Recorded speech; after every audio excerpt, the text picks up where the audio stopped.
So what happens to these kids? DCF is trying to figure all of that out right now. But for now, an employee told us it's going to come down to foster parents who are willing to open up their homes. 10 Tampa Bay's Shannon Close spoke to foster parents licensed through Eckerd Connects who say the system needs help, and that includes you.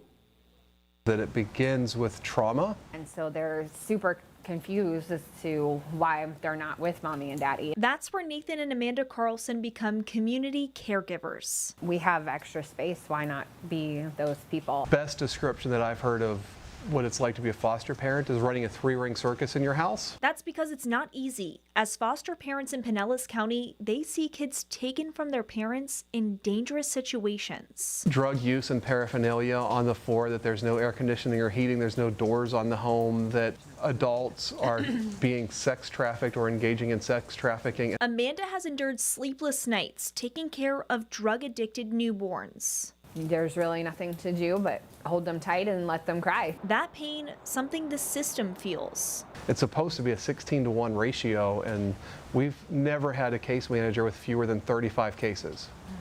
And that's because there isn't enough funding to hire case managers. That's why there are people like Robin Rosenberg who advocate for these kids. When you have children who don't know where they're going to sleep at night, that is essentially torture. In Eckerd Connects case, the Pinellas County Sheriff says these kids were sleeping under desks in an office, which Rosenberg says is inexcusable. Eckerd knew what it was undertaking when you have 60 to 70 children on each side of the bay that don't have a home.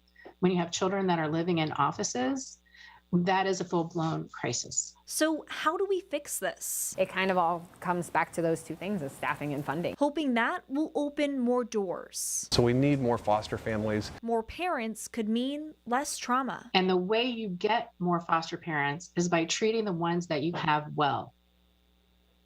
And they're right. Foster parents are desperately needed.